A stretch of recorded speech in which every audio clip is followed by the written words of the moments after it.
மக்களே, நான் இன்றைக்கு கதைக்க போகிறோம் தையிட்டி அந்த விகாரையை பற்றி தான் கதைக்க போகிறோம்டா. அந்த சின்ன ஒரு சுருக்கமாக ஒரு விஷயம் ஒன்றை பார்ப்போம். அப்படி என்று சொன்னால், இப்போ நேற்று பார்த்தீங்கன்னு சொன்னால் 3ஆம் தேதி நினைக்கிறேன், 3ஆம் தேதி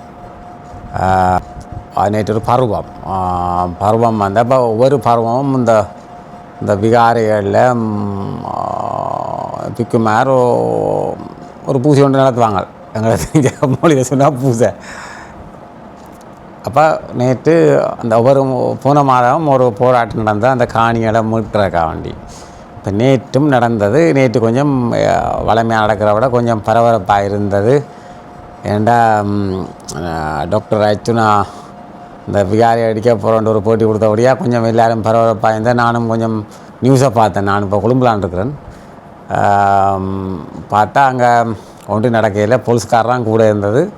மக்கள் தொகை குறைவு, போன மக்கள் தொகை குறைவு. அதோட நோ லிமிட். யாழ்ப்பாணத்தில் பார்த்திங்களா, ஆரியோளம் சந்திக்கிட்ட நோ லிமிட் என்று சொல்லி ஒரு உடுப்பு கடை உங்களுக்கு தெரியும், இங்கே கொழும்பு பக்கம் எல்லாத்தையும் கிடக்கு. அதில் ஓனர் ஒரு முஸ்லீம் சகோதரர், முஸ்லீம் ஒரு ஆள், அவர் வயசானால்.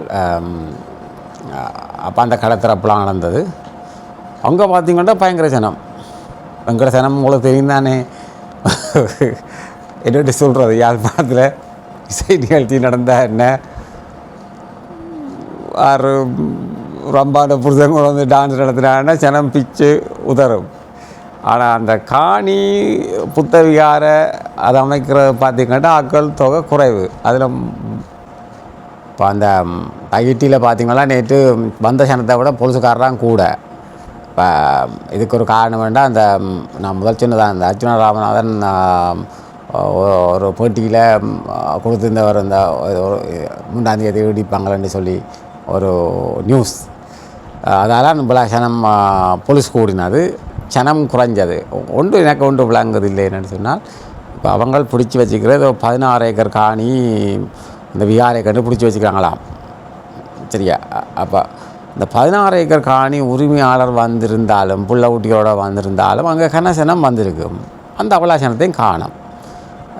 சரியான சனம் குறைவு. நீங்கள் இருக்கலாமே நென்னையன் போயில்லைன்னு சொல்லி, எனக்கு உண்மையாக என்ன காணியும் இல்லாது அங்கே நான் வெள்ளத்தில் இருந்தால் போயிருப்பேன். எனக்கு அதில் தேவையும் இல்லை, அதில் நான் போகலை.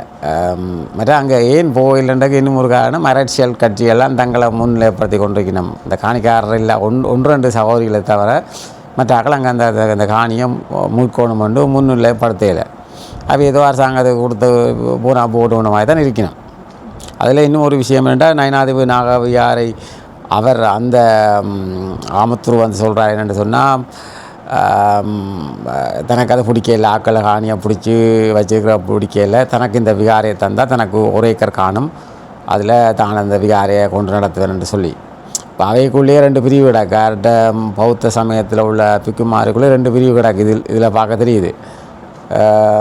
ஒரு விஷயத்தை நான் முந்தின்னு சொன்னால், அந்த பதிவை நான் இப்போ திருப்பி உங்களுக்கு பதிய விரும்புகிறேன். வடிவா இதுதான் உண்மையும். நீங்கள் வேணுமெண்டா யாரேனும் இந்த பெரிய லோயர் மேட்ட கேட்டுக்கொள்ளுங்க. ஏன் சுமந்திரன் ஐயாட்ட கேட்டாலே சொல்லுவார், இந்த நாடு, அதாவது நவநீதம் பிள்ளை ஐயா வரைக்குள்ள அந்த ஒரு முதல் போட்டியில் கொடுத்துருப்பேன், இந்த நாடு ஒரு பௌத்த நாடு, அதுக்குத்தான் முன்னுரிமை கொடுத்துட்றாங்க அரசியல் ஜாப்பில்.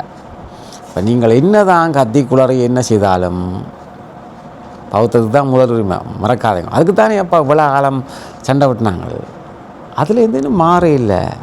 அதாவது எல்லா மக்களும் ஈக்குவல் ரெண்டு. இந்த நாட்டில் இன்னும் ஒரு சட்டம் வரையில்லை. தமிழ் மொழியை அங்கீகரிச்சுக்கிறாங்க 2வது மொழியாக, அல்ல ஆட்சி மொழியாக அங்கீகரிச்சுக்காங்க. 2வது மொழின்னு சொல்லி ஆட்சி மொழியாக அங்கீகரிச்சுக்காங்க. ஆனால் பௌத்தத்துக்கு தான் முன்னுரிமை. அங்கே நீங்கள் எல்லோரும் நிற்கல இந்த பௌத்த விகாரை அடித்து பிடிச்சனத்துக்கு காணி கொடுக்க போகிறாங்க, கடைசி வரையும் கொடுக்க மாட்டாங்க அவங்க. இப்போ நாக விகாரி அவரும் சொல்கிறா என்ன சொல்லுங்க, 1 ஏக்கர் வேணும் அந்த பௌத்த விகாரை நடத்துறதுக்கு, வந்து அதை செயல்பட வைக்கிறதுக்கு. ஜனங்கள் விளங்காமல் அதை அடிக்க போகிறோம், அங்கே நடக்காது, கடைசி வரையும் நடக்காது.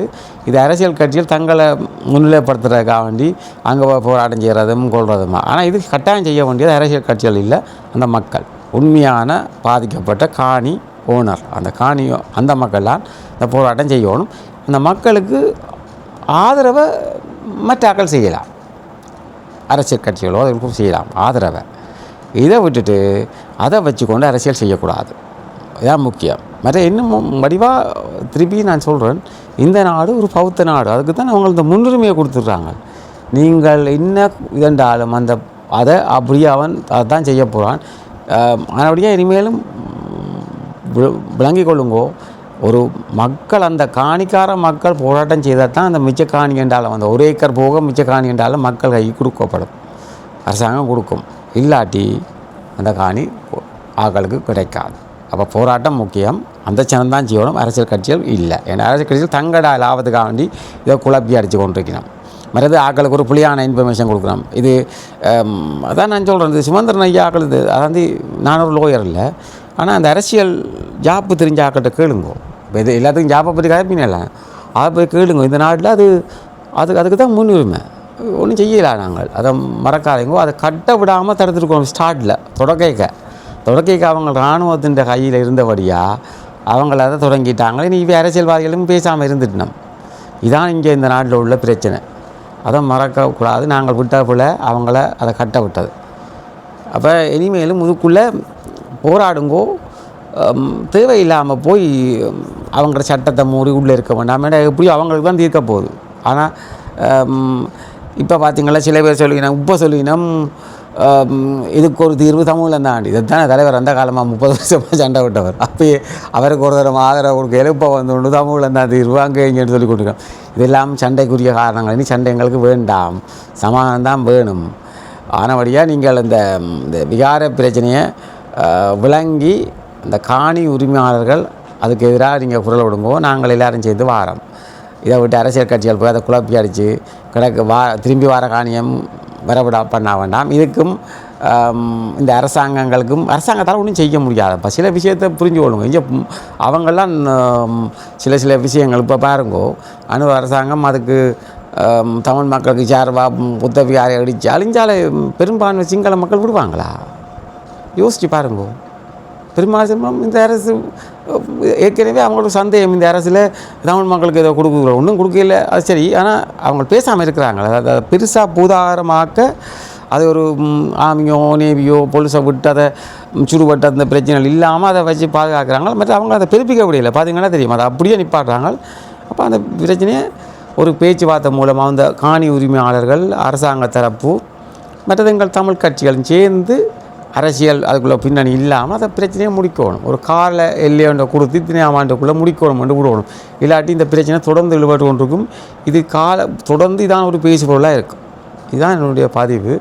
இதுக்கு நீங்கள் ஆக்கள் யோசிச்சுட்டு சொல்லுங்கள். நான் திருப்பியும் சொல்கிறேன், நவநீதம் பிள்ளை சொன்னதான், அதாவது புத்த கொடியும் இலங்கை அரசாங்கத்தின் கொடியும் சமமாக ஏற்றப்பட்டிருந்த வரைகளை.